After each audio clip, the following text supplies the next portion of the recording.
ನಮಸ್ತೆ ಕರುನಾಡು. ಇವತ್ತು ನಮ್ಮ ಮನೇಲಿ ತುಂಬಾ ಹೂ ಬಿಟ್ಟಿದ್ವು. ಅದರಲ್ಲೂ ಸಹ ಒಂದೊಂದು ಬಿಟ್ಟಿದ್ದನ್ನ ನಾನು ಎತ್ಕೊಂಡೋಗಿ ಕೊಟ್ಟೆ. ನಮ್ಮ ಮನೆಯವರು ಎಲ್ಲ ಹೂವು ದೇವಸ್ಥಾನಕ್ಕೊಂದಷ್ಟು ಮನೆಗೊಂದಷ್ಟು ಅಂತ ಭಾಗ ಮಾಡ್ಕೊಂಡು ಕೂತಿದ್ರು. ನಂತರ ದೇವಸ್ಥಾನದ ಪೂಜೆಗೆ ಅಂತ ಹೊರಟರು. ಆದರೆ ಇವತ್ತು ಸ್ವಲ್ಪ ಲೇಟಾಗಿ ಹೋಗಿದ್ದರಿಂದ ಪೂಜೆನೂ ಸಹ ಲೇಟ್ ಆಗುತ್ತೆ ಅಂತ ನಾನು ಸಹ ಜೊತೆಗೆ ಹೋದೆ. ನಾನು ದೇವಸ್ಥಾನದ ಒಳಗೆಲ್ಲ ಕಸ ಹೊಡ್ಕೊಟ್ರೆ ಅವರು ಆರಾಮಾಗಿ ಪೂಜೆ ಮಾಡ್ಕೊಬೋದಲ್ಲ ಅಂತ ನಾನು ದೇವಸ್ಥಾನದ ಒಳಾಂಗಣ ಎಲ್ಲ ಕಸ ಹೊಡ್ಕೊಟ್ಟೆ. ನಮ್ಮ ಮನೆಯವರು ಹೊರಗೆಲ್ಲ ಕಸ ಹೊಡ್ಕೊತಾಯಿದ್ರು. ಲಾಸ್ಟ್ ಒಂದು ವಿಡಿಯೋದಲ್ಲಿ ನಾನೊಂದು ಪ್ರಶ್ನೆ ಕೇಳಿದ್ದೆ. ಆ ಪ್ರಶ್ನೆಗೆ ಇವತ್ತು ಉತ್ತರ ಕೊಡೋಣ ಅಂತ ಈ ವಿಡಿಯೋ ಮಾಡ್ತಾಯಿದ್ದೀನಿ. ಅದು ಯಾವ ಪ್ರಶ್ನೆ ಅಂತ ನೋಡ್ಕೊಂಬನ್ನಿ. ಅದರಿಂದ ಒಂದು ಪ್ರಶ್ನೆ ಇದೆ.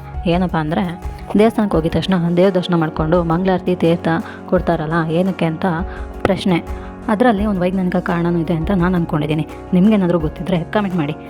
ನಾನು ಅಂದ್ಕೊಂಡಿರೋ ಕಾರಣನ ಮುಂದಿನ ವೀಡಿಯೋಗಳಲ್ಲಿ ಹೇಳ್ತೀನಿ ಅಂತ ಹೇಳಿದ್ನಲ್ಲ, ಅದನ್ನು ಇವತ್ತು ಹೇಳೋಣ ಅಂತ ಅಂದ್ಕೊಂಡಿದ್ದೀನಿ.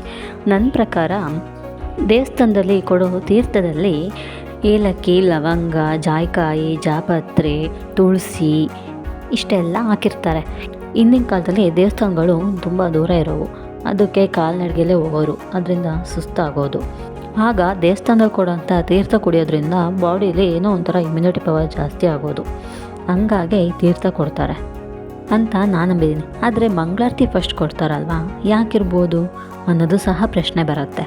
ನನ್ನ ಪ್ರಕಾರ ಅಂಗೈಯಲ್ಲಿರೋ ಬ್ಯಾಕ್ಟೀರಿಯಾ ಎಲ್ಲ ನಾಶ ಆಗಲಿ ಅಂತ ಫಸ್ಟು ಮಂಗಳಾರತಿ ತೊಗೊಂಡು ನಂತರ ಅದೇ ಕೈಯಲ್ಲೇ ತೀರ್ಥ ತೊಗೊಳ್ಳೋ ಪದ್ಧತಿ ಮಾಡಿರ್ಬೋದು.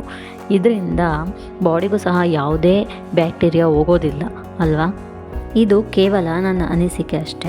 ಇದು ನಿಜಾನೋ ಸುಳ್ಳು ನನಗೆ ಗೊತ್ತಿಲ್ಲ. ನನಗೆ ಈ ವಿಚಾರದಲ್ಲಿ ಕಂಡಿರೋ ವೈಜ್ಞಾನಿಕ ಕಾರಣನ ನಿಮಗೆಲ್ಲ ತಿಳಿಸ್ಬೇಕು ಅಂತ ಇವತ್ತಿನ ಈ ವಿಡಿಯೋ ಮಾಡಿದ್ದು. ಈ ವಿಡಿಯೋ ಇಷ್ಟ ಆಗಿದ್ದರೆ ಲೈಕ್ ಮಾಡಿ ಹಾಗೂ ನನ್ನ ಚಾನಲ್ನ ಸಬ್ಸ್ಕ್ರೈಬ್ ಮಾಡಿ. ಇನ್ಸ್ಟಾಗ್ರಾಮಲ್ಲಿ ನನ್ನ ಫಾಲೋ ಮಾಡಿ. Thank you.